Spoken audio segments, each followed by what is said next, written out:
Madame, monsieur, merci de nous rejoindre pour ce nouveau numéro de la matinale Business Matin sur Business 24 Africa. Aujourd'hui, nous nous intéressons à la culture, notamment à la 4e édition du Festival culturel des Alliés, en abrégé FECA, qui aura lieu du 28 au 29 avril 2023 à la place Figayo dans la commune de Yopougon.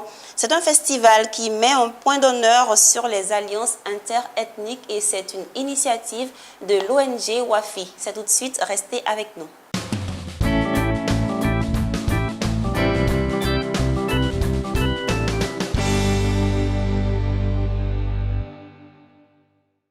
Comme annoncé, chers téléspectateurs, nous parlons de la 4e édition du Festival culturel des Alliés de l'ONG WAFI. Et pour en savoir davantage, je reçois sur mon plateau le président de l'ONG WAFI. Il s'agit de Monsieur Boloba Silué.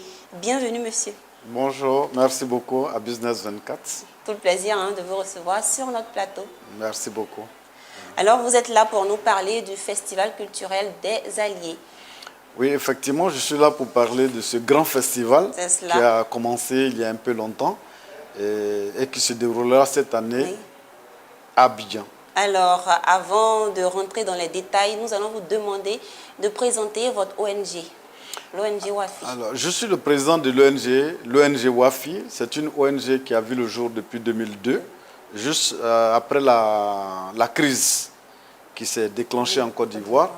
Et l'objectif, c'était de protéger donc, les traditions, les valeurs culturelles que nous avons en Afrique et surtout en Côte d'Ivoire. Et ensuite, nous nous sommes intéressés à un concept qui permet la fraternité, la cohésion et la paix, c'est-à-dire les alliances interethniques. Donc, l'ONG WAFI est une ONG qui fait la promotion non seulement des traditions, mais particulièrement des alliances interethniques en Côte d'Ivoire. Et dans le cadre de cet objectif, l'ONG vous initiez le Festival culturel des Alliés. Présentez-nous ce festival. Alors, le Festival culturel des Alliés, c'est un festival qui réunit chaque 2 ans 2 ethnies alliées. Et ces 2 ethnies alliées viennent sur la place avec tout leur bagage culturel. D'abord, la tenue traditionnelle, les mets traditionnels, les danses traditionnelles, les médicaments traditionnels, et tout ce qui concourt à dire que ça fait partie de telle ethnie. Et donc ces ethnies viennent exposer l'ensemble de cette culture au monde et à tout le public qui vient d'ailleurs pour participer à ce festival. C'est très intéressant, j'allais dire. Ouais. Et l'initiative est à sa 4e édition. Si on vous demandait de faire le bilan jusque-là? Je pense qu'à la 4e édition, nous sommes déjà un festival majeur. Et je voudrais rappeler que cette année, j'ai été élevé chevalier au l'ordre de mérite de la culture ivoirienne. Donc, ça veut dire que le chemin parcouru a été reconnu par l'administration et par le ministère. Et cette année, si nous devrons faire un bilan, nous disons que c'est un bilan positif parce que le combat que nous avons commencé, nous avons réussi à permettre au ministère de l'Éducation nationale d'intégrer un chapitre sur les alliances dans le manuel scolaire. Je crois que c'est en 4e ou en 3e. Ensuite, aujourd'hui, nous avons beaucoup de groupes sur les réseaux sociaux, sur les alliances interethniques. Si vous allez sur les réseaux, vous allez voir village, alliance interethnique, village ici, groupe alliance, groupe, etc. Ça veut dire que les jeunes ont commencé à s'intéresser aux alliances interethniques. En plus de cela, vous avez beaucoup de festivals également qui sont créés autour de ce concept, dont nous sommes les précurseurs, donc nous pensons que c'est déjà positif. Et vu l'engouement autour de notre festival également, où nous remplissons la place Figayo, nous pensons que c'est quelque chose de fantastique et de bon. Le bilan est positif pour l'ONG WAFI. D'accord. Et pour cette édition 2023, quelles sont les grandes articulations? Vous allez nous faire voyager, certainement. Oui, vous allez voyager, mais en restant à Figayo, parce que la culture viendra vous trouver à Figayo. Et nous allons voyager ensemble parce que la culture sera diversifiée. Cette année, non seulement ce ne seraient pas 2 ethnies alliées, mais ce seraient plusieurs alliés qui seront sur la place Figayo. Et la particularité de cette année, c'est que nous invitons un pays où les alliances également sont pratiquées. Le pays invité, c'est le Sénégal. Et le Sénégal sera là également avec toute sa culture Et donc, sa population, surtout la diaspora sénégalaise qui est ici, elle sera présente avec tout ce que vous avez, que vous connaissez. Le tchèp-djen sera là, les basins seront là et les parures également seront là. Pourquoi le choix du Sénégal pour ça? Le Sénégal, parce que l'ONG a été au Sénégal l'année passée et nous nous sommes rendus compte que les alliances sont pratiquées, mais ne sont pas fêtées comme nous le faisons ici. Et comme nous savons que c'est un concept qui est très important, nous nous sommes dit il faut inviter cette année un pays où les alliances sont pratiquées et leur demander également de faire la fête autour de ce concept pour que les autres pays où il est pratiqué ou pas puissent également le considérer comme un concept de cohésion et surtout de socialisation dans nos pays africains. Le festival porte ses fruits et continue de porter des fruits. Oui, le festival continue et continuera parce que notre objectif, c'est d'aller dans des pays où il n'y a pas d'alliance. Nous avons été l'année surpassée au Rwanda et nous avons pu croiser les chefs Hutu et Tutsi. Notre objectif, ce serait également de permettre la création d'alliances entre les Tutsis et les Hutus à partir de sacrifices où peut-être 50 ans, 100 ans, ces alliances seront pratiquées au Rwanda et permettre donc la cohésion, la plaisanterie entre les Hutus et les Tutsis pour ne plus qu'il y ait de génocide. Vous y arriverez.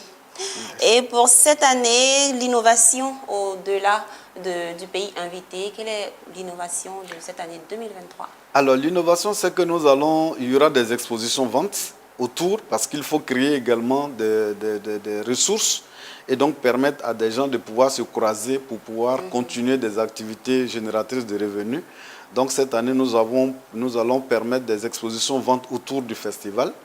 Et ensuite, nous aurons également une lutte traditionnelle qui aura lieu. Nous avons fait la démonstration avant, mais cette année, il y aura un tournoi de lutte traditionnelle qui va opposer les Yakuba et les Hausa. Alors, je ne sais pas si les Yakuba vont s'en sortir, mais il y aura donc voilà l'innovation. Et nous avons entrepris également de faire des conférences dans des établissements secondaires et des institutions pour enseigner également le bien fondé des alliances.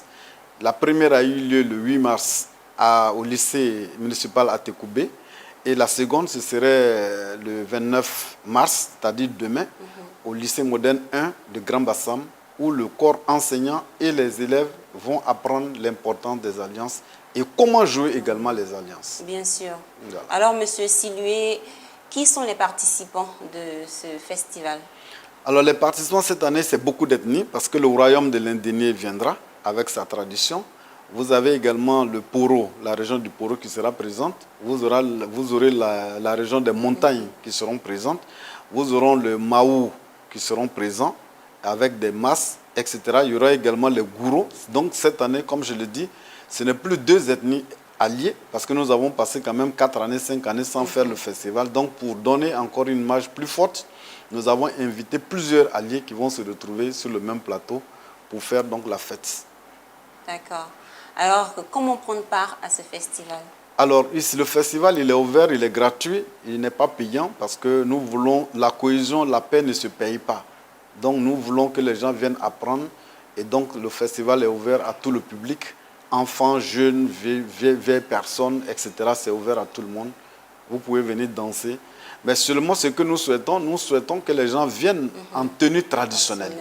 Ça peut ne pas être la tenue de votre ethnie, mais vous pouvez vous habiller en Peul, en Yakuba, en Gouro, en Sénégalais, et puis venir montrer que, en fait, cette valeur africaine que nous avons, et la montrer aux yeux de tous.